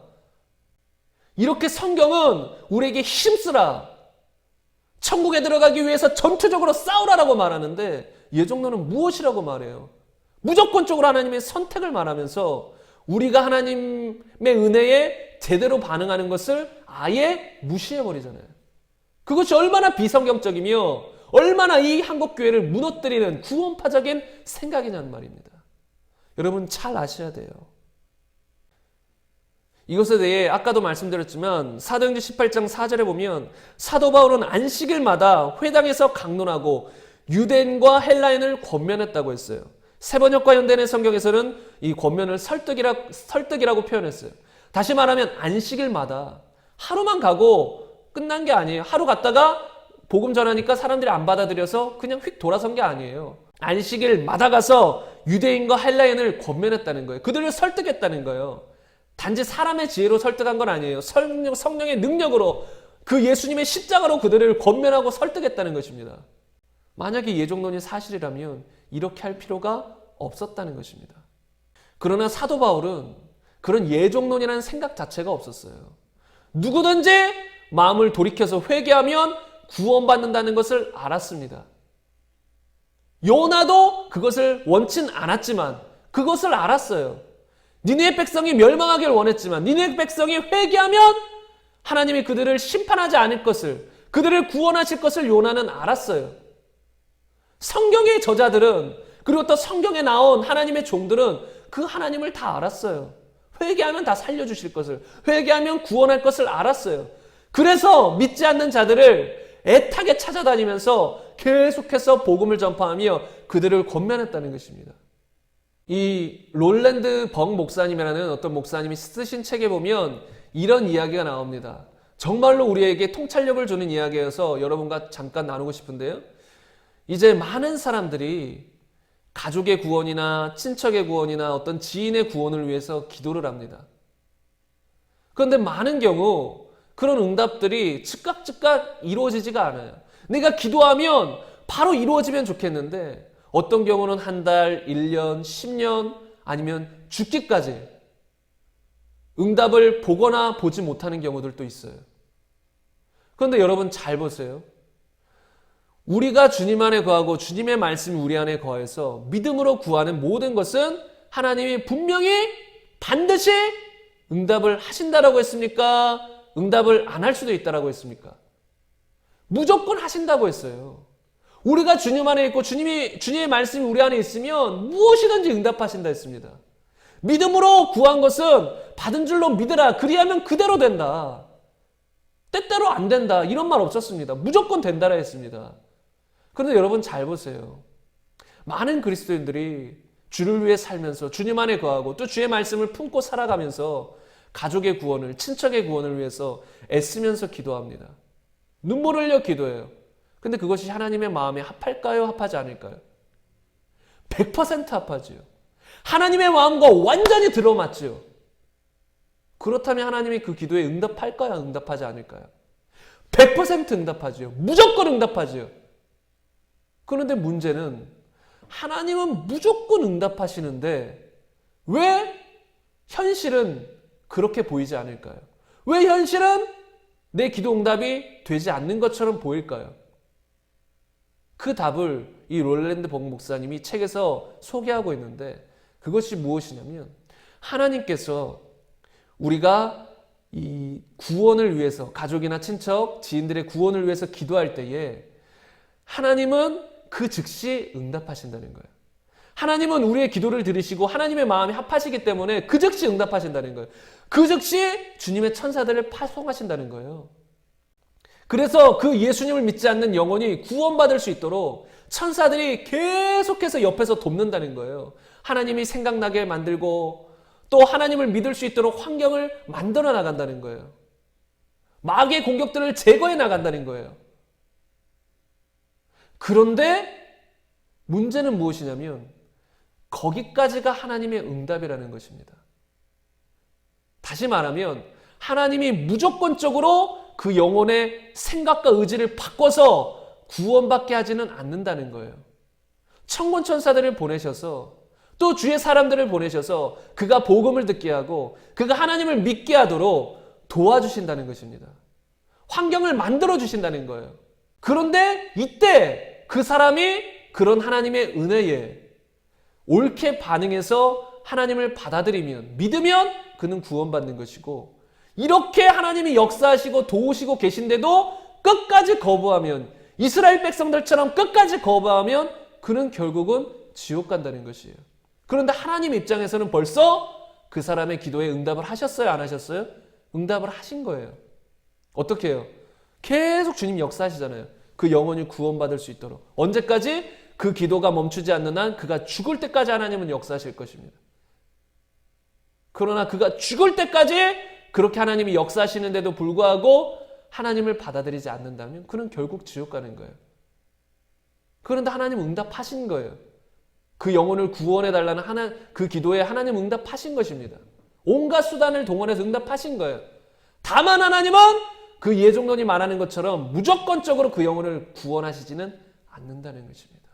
그래서 우리가 어떤 영혼들을 위해서 기도할 때 낙심하지 말아야 될 것은 나의 기도는 벌써 응답되었고 응답되고 있다는 것이에요. 그 영혼에게 하나님이 계속 역사하고 계시다는 거예요. 하나님이 역사하시지 않으셔서 그가 구원 못 받은 게 아니라 하나님은 역사하시는데 그의 자유의지가, 그의 완고한 마음이 하나님을 대적하고 계속 거부하고 있다는 거예요. 그러면 우리는 어떻게 해야 돼요? 더 세게 기도하고 금식하고 계속 그를 위해 부르짖어야 되는 거예요. 그럼 하나님이 더욱 강력하게 그를 위해 역사하실 것 아닙니까? 계속해서 그의 주변에 있는 악한 영의 세력들이 물러나도록 우리는 기도해야 돼요. 그리고 수시로 그에게 가서 권면해야 돼요. 그의 완고한 마음이 깨지도록, 그의 생각이 바뀌도록, 사단이 심어준 그런 경고한진들이 깨어지고 바뀌도록 우리는 계속해서 기도하고 권면해야 될 줄로 믿습니다. 그럴 때 어느 순간 그가 마음을 돌이켜 하나님을 믿게 될 수 있는 것입니다. 물론 안타까운 사실은 이스라엘 백성들처럼 끝까지 마음을 완고하게 하고 거부할 수도 있어요. 그러나 가능성이 있잖아요. 우리는 로봇가 아니기 때문에 가능성이 있습니다. 언제든지 그들의 마음이 바뀔 수 있는 가능성이 있어요. 아무리 마음이 완악한 사람일지라도 죽기 전이라도 마음이 바뀔 수 있는 가능성이 있어요. 보통 사람이 죽기 전에는 마음이 약해지거든요. 그때라도 가능성이 생길 수 있는 거예요. 그렇기 때문에 우리는 어떤 사람이라 할지라도 끝까지 포기하지 않고 그를 위해 중보하며 전도하기를 힘써야 되는 것입니다. 그러나 예종론에서는 이런 가능성을 말하지 않아요. 왜요? 하나님의 선택과 유기가 결정되어 있으니까. 근데 이런 생각을 가지면 어찌 사람들이 제대로 구원을 받을 수 있으며 어찌 사람들이 제대로 신앙생활을 할 수 있겠습니까?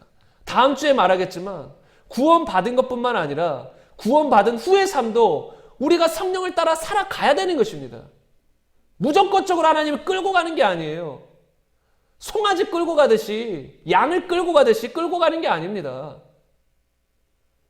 성령님이 계속해서 권면하고 우리를 인도해 가시지만 그것에 우리가 순종하며 결단하고 따라가는 것이 필요하다는 것이에요. 이게 성경이 말하는 자유의지입니다. 그러면 어떤 사람들은 이렇게 말할 수도 있을 것이에요. 그렇게 자유의지가 중요하다면 하나님의 은혜는 무슨 소용입니까? 우리의 선택에 따라 우리가 구원받고 우리가 지옥을 간다면 왜 구원을 하나님의 은혜라고 합니까? 이해가 되지 않습니다. 이렇게 생각할 수도 있어요. 그렇게 생각할 수도 있다고 봅니다. 그런데 은혜가 무엇인지, 구원이 무엇인지에 대해서 그런 사람은 더 명확히 알아야 됩니다. 여러분, 구원은 어떻게 받습니까? 회개와 믿음을 통해서 받습니다. 회개와 믿음을 통해서. 근데 회개와 믿음, 참된 회개와 참된 믿음을 가지려면 반드시 누구의 도움이 필요합니까? 성령님의 도우심이 필요합니다. 성령이 아니고서는 누구도 예수님을 주시라 할 수 없느니라. 다시 말하면 성령의 역사가 없으면 누구도 예수님을 믿을 수 없다는 거예요. 그러면 구원은 어떻게 일어납니까? 성령님의 역사함을 통해서 우리가 그 성령의 도우심을 받아서 회개와 믿음까지 나아가면 그는 구원받는 것입니다. 그런데 왜 구원을 은혜라고 하는지 아십니까? 성령님이 먼저 역사해 주셨다는 것이에요. 나의 힘으로 믿은 게 아니라 성령님의 역사하심을 통해서 그의 도우심을 통해서 내가 마음문을 열고 예수님을 믿음으로 받아들일 수 있었다는 거예요. 내가 한 건 뭐예요? 성령님이 역사하실 때에 그 역사하심을 받아들인 거예요. 마음문을 열고 믿은 것뿐이에요. 그런데 성령님이 먼저 역사하셨다는 것입니다. 그래서 구원은 은혜라고 하는 거예요. 그런데 우리가 보통 말하는 이 구원은 은혜다라고 하는 표현은 이것보다는 우리가 구원을 받을 때 우리의 행위가 아니라 오직 주님의 보혈의 은혜로 구원을 받는다. 그래서 구원은 은혜다라고 말하는 거예요. 다시 표현 드리겠습니다. 우리가 구원을 받을 때는 나의 어떤 선한 행위가 포함되어 있지 않아요. 다시 말하면 내가 이 정도의 선한 행위를 했으니까 하나님은 나를 구원해 주셔야 돼. 선한 행위의 대가로 구원을 받는 것이 아니라는 거예요. 우리는 어떤 선한 행위를 하든 우리는 죄덩어리예요. 죄인이에요. 그런데 구원이라고 하는 것은 아무런 자격도 없는 우리에게 전적으로 예수님의 보혈을 덮어주심으로, 전적으로 예수님의 피로 우리의 죄를 씻어주심으로 말미암아 구원을 받는 것이에요. 그래서 은혜라는 것이에요. 말이 조금 어려울 수 있는데 구원을 받을 때는 우리의 어떤 행위가 조건으로 들어가 있지 않는 것이에요. 다만 회개하고 예수님을 나의 주인으로 받아들이면 그냥 그것으로 말미암아 구원을 얻게 되는 것이에요. 거기에는 어떤 행위도 들어가 있지 않아요. 오직 믿음으로 회개를 통해서 구원을 얻는 것입니다. 그래서 구원은 은혜라는 거예요. 나의 노력이 전혀 없었는데 내가 구원을 얻기 위해서 어떤 걸 행한 것이 아닌데 주님이 십자가에 죽으셔서 그 보혈의 은혜로 말미암아 우리를 그냥 구원해 주신 것이에요. 그래서 구원은 은혜라는 것이에요. 근데 많은 사람들이 여기까지만 알고 착각하는 것은 그렇게 구원을 받은 사람은 반드시 행함 있는 이 산 믿음을 소유하게 되어 있고 그런 삶을 살아가게 되어 있어요. 그것은 이제 구원받은 후의 삶을 말하는 것이고 그리고 끝까지 구원을 이루어 나가서 구원을 잃어버리지 않는 그런 삶을 말하는 것이고 우리가 처음에 구원을 받을 때는 우리의 어떤 선행도 조건이 되지 않는다는 거예요. 전적으로 그 예수님의 피만 우리에게 필요하다는 것입니다. 그리고 그것으로 우리는 구원받는 것이에요. 그래서 구원이 은혜라고 하는 것이에요. 그런데 문제는 여기서 하나님이 그렇게 역사하셔서 구원의 피가 우리에게 적용되려면 그 하나님의 역사하심, 예수님의 보혈을 우리가 받아들여야 되는데 그때는 우리가 마음문을 열고 그걸 받아들여야 돼요. 근데 그게 자유의지인 거예요. 우리가 원해서 받아들일 수도 있고 우리가 원치 않아서 거부할 수도 있는 겁니다. 그래서 예수님은 그러셨잖아요. 내가 문 밖에 서서 두드리노니 누구든지 내 음성을 듣고 마음문을 열면 내가 그에게 들어가 그와 더불어 먹으리라. 그에게 영생을 주리라. 함께하리라. 그게 다 영생이잖아요. 예수님은 문 밖에 서서 두드린다는 거예요. 우리의 마음의 문 밖에 서서 두드려요. 강제로 문을 부시고 들어오시는 분이 아니십니다. 문 밖에 서서 두드리십니다. 그럼 우리가 그 음성을 듣고 마음문을 여는 건 우리의 책임인 것입니다. 우리의 자유의지의 책임인 것이에요. 그래서 마지막 날에 심판받는 것이 무엇이냐면 주님은 그렇게 우리를 구원하시려고 아들도 보내시고 선지자들도 보내시고 우리에게 그렇게 역사하셨는데 그렇게 우리에게 은혜를 베푸셨는데 우리가 거부했다는 거예요. 그래서 하나님은 그것을 가지고 심판하시는 것입니다. 그래서 하나님의 심판은 공의로우신 것이에요. 우리가 거부한 것이니까. 그렇게 하나님의 사람들이 복음을 전했는데도 우리가 마음을 완고하게 해서 거부해버린 거잖아요. 그래서 하나님이 마지막 날에 그를 심판할 때 그 심판은 공의로운 심판이 될 수 있다는 것입니다. 여러분, 그리고 한 가지 예를 들어보자면 누가 낭떠러지에서 걸어가고 있었는데 어떤 지나가던 행인이 그것을 보고 즉각 말합니다. 거기로 가면 낭떠러지예요. 즉각 멈추세요. 그래서 어떤 사람은 그 이야기를 듣고 바로 돌이켰어요. 아, 여기 낭떠러지구나. 알려주셔서 감사해요. 하고 그 길을 돌이켰어요. 그런데 또 어떤 사람은 이렇게 반응하죠. 그런 이야기를 듣고도 여기 낭떠러지 아닌데? 나 여기 항상 가는 길인데? 하고 그냥 계속 걸어가는 거예요. 그러니까 그 지나가던 행인이 달려가가지고 그 사람 막 붙들어가지고 여기 낭떠러지라고 가면 죽는다고 해서 그 사람이 겨우겨우 살아났어요. 첫 번째 경우든 두 번째 경우든 살아났잖아요. 그 사람의 말만 듣고 돌이키든 그 사람이 가서 붙잡아서 살아나든 결국은 이 살아난 것인데 이 첫 번째 사람이든 두 번째 사람이든 이렇게 말할 수 있겠냐는 말입니다. 내가 내 힘으로 낭떠러지에 떨어지지 않고 살아났어. 이렇게 말할 사람이 어디 있겠어요? 그 지나가는 행인 덕분에 내가 살아났어. 그 지나가는 행인이 말하지 않았다면 나는 낭떠러지에 떨어져서 죽었을 거야. 그 지나가는 행인의 말을 나는 처음엔 무시했어. 근데 그가 붙잡아주고 그 낭떠러지를 보게 해줬어. 그 지나가는 행인이 그렇게 나를 도와주지 않았다면 나는 떨어져서 죽었을 거야. 그 지나가는 행인에게 감사해. 이건 은혜야. 이렇게 말하지 않겠습니까? 여러분, 여기서 지나가는 행인의 그 말과 그 말의 외침과 가서 붙잡는 그런 도움이 하나님의 은혜의 역사라고 본다면 그 지나가던 행인의 도움으로 돌이킨 그 사람의 결정은 그 사람의 자유의지인 거잖아요. 만약에 지나가는 사람이 그렇게 말하고 붙잡아도 아니야 하고 끝까지 걸어갔으면 낭떠러지에 떨어졌겠죠.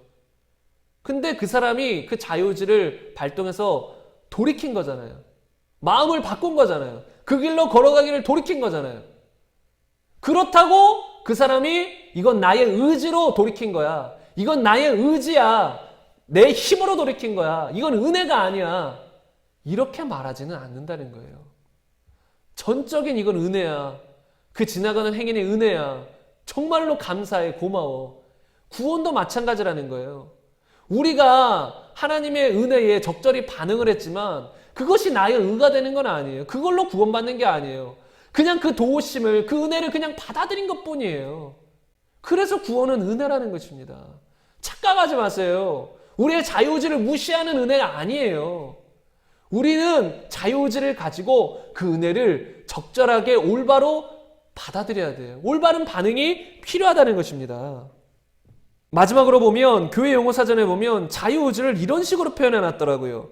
인간이 신에 의해 창조되었을 때 부여되었다는 의지를 이루는 말, 특히 기독교에서는 어떤 외부적 영향 없이도 인간 스스로 구원과 선을 선택할 수 있는 능력을 가리킨다.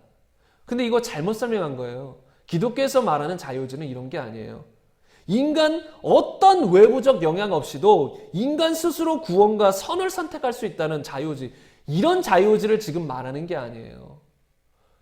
어떤 외부적 영향이 없는 게 아니라 전적인 하나님의 역사, 도움, 능력, 성령의 도움, 천사들의 도움이 있었을 때 우리가 그것에 적절히 반응하는 자유의지를 말하는 것이지, 이 오해하는 사람들은 어떤 외부적인 영향도 없이 그냥 인간 스스로 하나님을 선택하고 선을 선택할 수 있다고 말해요. 근데 기독교에서 말하는 자유주는 이런 자유주가 아니에요. 우리가 아담과 하와 때 죄를 범함으로 이렇게 스스로 하나님을 선택하고 아무 도움 없이도 하나님을 선택하고 선한 삶을 살아갈 수 있는 존재가 아니에요. 다 죄로 치우치고 다 죄로 향하는 존재예요. 근데 이런 죄인된 존재에게 하나님의 은혜가 임할 때, 성령의 역사심이 임할 때 우리가 적절히 반응하면 구원이고, 우리가 반응하지 않고 거부하면 여전히 죄 가운데서 지옥으로 가는 것이고, 그때 우리의 자유의지가 필요하다는 것이에요. 여러분, 성경 어디에도 그냥 구원받는다고 말하지 않습니다. 우리가 항상 마음문을 열고 받아들여야 됩니다. 받아들일 때 우리는 구원받을 수 있는 것입니다. 그래서 우리는 어떤 자가 되어야 돼요? 야고보서 4장 6절에 나온 것처럼 하나님은 교만한 자를 물리치시고 겸손한 자에게 은혜를 베푸시기 때문에 우리는 겸손한 자가 되어야 됩니다. 그리고 고린도전서 15장 10절 말씀처럼 내게 주신 그의 은혜가 헛되지 아니하여, 이렇게 고백한 바울처럼 우리에게 주시는 하나님의 은혜가 헛되지 않게 해야 돼요. 헛되지 않게 하려면 어떻게 해야 돼요? 겸손해야죠. 헛되지 않게 아니하려면 어떻게 해야 돼요? 내가 적절히 그 은혜에 반응해야 되는 거예요. 순종해야 되는 거예요. 그래야 그 은혜가 헛되지 않게 되는 것입니다. 여러분, 수많은 사람들에게 하나님은 은혜를 베푸십니다. 어찌 보면 모든 영혼에게 은혜를 베푸세요. 모든 영혼이 구원받기를 원하시니까. 근데 왜 모든 영혼이 구원 안 받을까요? 그토록 기도를 하는데, 그토록 하나님이 역사하고 계신데 왜 내 친척이, 내 가족이 구원받지 못하고 있을까요? 그들이 자유의지로 거부하는 것입니다. 그들이 마음을 낮추지 않는 것이에요. 그들에게 주신 은혜를 계속 헛되게 하고 있는 것입니다. 그러나 여러분, 우리는 마음을 낮춰야 될 줄로 믿습니다. 우리에게 주신 은혜가 헛되지 않도록 우리는 마음을 낮추고 그 은혜를 받아들여 겸손히 주님의 은혜에, 말씀에 순종하며 살아가야 될 줄로 믿습니다. 여러분이 결단하셔야 되는 겁니다. 회개하고 예수님을 주인으로 믿고 따르기로 여러분이 결정하셔야 되는 거예요. 누가 대신 결정해 주는 것이 아니에요. 성령님이 갑자기 여러분의 생각과 마음을 바꿔버려가지고, 강제적으로 바꿔가지고, 로봇처럼 바꿔가지고 여러분이 믿고 결단하도록 해주시는 것이 아닙니다. 여러분이 마음문을 여셔야 돼요. 여러분이 여러분의 자유의지를 가지고 결단하셔야 돼요. 여러분, 지금 여러분이 은혜 가운데 있습니다. 하나님 은혜가 여러분에게 부어주고 있어요. 무슨 의미냐면 이 말씀을 듣고 있는 것 자체가 하나님 은혜를 부어주신다는 거예요. 하나님이 여러분에게 권면하고 계시는 것 아닙니까? 지금 이런 말씀을 통해서 너 마음문 열고 내게 돌아오라. 하나님이 지금 은혜를 붓고 계시는 거예요. 여러분에게 지금 권면하고 계시는 거예요. 암탉이 자기 새끼를 품은 같이 여러분을 품으려고 하고 계시는 거예요. 이때 여러분의 반응이 중요한 거예요. 네, 하나님, 제가 죄인이었습니다. 내가 회개합니다. 제가 돌이킵니다. 이제는 예수님을 주인으로 믿고 주님의 말씀대로 살겠습니다. 성령님 도와주옵소서. 그러면 우리에게 구원이 임하고 거듭남이 임하고 성령이 내 안에 오셔서 이제 말씀대로 살아갈 수 있는 힘도 공급해 주시는 것입니다. 여러분이 결단하셔야 돼요. 하나님은 자유의지를 단 한 번도 침해하신 적이 없으세요. 항상 우리의 자유의지를 존중해 주세요. 그렇기 때문에 여러분이 이렇게 하나님의 말씀, 하나님의 사랑의 메시지를 들을 때에 마음문을 활짝 열고 그 주님을 받아들여야 됩니다. 그리고 그 주님께 나아가야 됩니다. 그리고 날마다 이 자유의지를 가지고 성령을 따라 살아가야 돼요. 성령을 따라 행하라라고 말씀하잖아요. 성령을 따라 행하는 것이 필요한 것입니다. 무조건 모든 사람이 성령을 받았다고 다 성령을 따라 행하는 것이 아니에요. 자신이 결단하고 자유의지를 가지고 육신을 쳐서 복종시키며 성령을 따라 행해 나가야 되는 것입니다. 그것이 우리에게 주어진 것이에요. 우리가 진리를 따라 죄를 짓지 아니하고 하나님 말씀대로 살아갈 수 있는 비결, 그 중에 기본적인 베이스가 무엇이에요? 우리의 생각과 마음을 진리화시키는 것, 바르게 갖는 것, 바른 믿음, 바른 생각을 갖는 것이었습니다. 우리가 자유의지에 대해서 올바른 생각을 가지고 있지 못하다면, 예정론 같은 허구적인 생각을 가지고 있는다면 그 사람의 신앙생활은 바르게 할 가능성이 많이 없어집니다. 왜요? 무조건적으로 하나님이 나를 끌고 가신다는 생각밖에 없으니까. 본인이 전적으로 노력하고 힘쓰고 애쓰고 투쟁해야 되는 것을 모르니까. 하나님은 우리가 천국에 들어가기를 힘쓰라고 하셨습니다. 좁은 문으로 들어가기를 힘쓰라. 적과 전투하듯이 전투하라. 많은 사람이 들어가고자 해도 못 들어갈 것이다. 그러니 너희는 끝까지 믿음으로 주의 말씀대로 살아가도록 전투하고 힘쓰라. 하나님이 무조건적으로 예정하신 것이 아니다. 하나님은 모든 사람이 구원받기를 원하신다.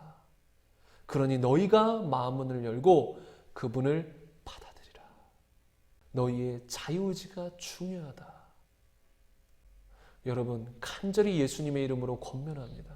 여러분의 마음문을 여십시오. 여러분의 마음문을 열고 주님을 받아들이십시오. 그리고 여러분 결단하십시오. 날마다 매 순간 결단하십시오. 성령의 도우심을 따라 살기로 결단하십시오. 물론 이렇게 결단할 수 있도록 성령님이 계속 여러분을 권면하고 도울 것입니다. 그럴 때 여러분이 제대로 반응하십시오. 여러분의 자유의지를 엉뚱하게 사용하여서 마음을 완고하거나 완악하게 하지 마세요. 마음을 낮추고 겸손하게 부드럽게 하여서 하나님의 말씀에 순종하십시오. 결단하십시오. 따라가십시오. 그러면 마지막 날에 반드시 주님을 만나게 될 것입니다. 마지막 날에 반드시 주님과 함께 영원한 천국에서 살게 될 것입니다. 여러분, 오늘 말씀을 생각하시면서 우리 시간 함께 기도했으면 좋겠습니다. 이 말씀을 생각하시면서 하나님, 내가 이제 결단합니다. 혹시라도 이 시간까지 내가 회개하지 않았다면 하나님, 내가 이 시간 회개하기를 결단합니다. 내 마음을 돌이킵니다. 그리고 내가 주님을 받아들입니다. 예수님을 주인으로 믿고 따라가기로 결정합니다. 성령님, 나를 붙잡아 주시옵소서. 나의 의지를 붙잡아 주시옵소서. 내가 평생 이 길로 갈 수 있도록 붙잡아 주시옵소서. 내가 성령을 따라 살겠습니다. 내 마음이 완악하지 아니하고 겸손하도록 붙잡아 주시고 도와주셔서 내가 평생 주님 위에 살아갈 수 있도록 주님 붙잡아 주옵소서. 내 자유의지를 주님을 향해서 활짝 여옵니다. 내 모든 마음을 주님을 향해서 활짝 여옵니다. 끝까지 주님 붙잡고 승리하게 하여 주옵소서. 악한 영이 나의 자유의지를 붙잡고 사용하지 못하도록, 내가 평생 주님께 붙들려 살아갈 수 있도록 하나님, 나를 붙잡아 주옵소서. 나를 붙잡아 주옵소서. 나를 붙잡아 주옵소서. 이렇게 전심으로 우리의 자유의지를 주님께 드리기를 간절히 원합니다. 주님 역사하여 주옵소서. 이 시간 주여 한번 외치고 기도하겠습니다.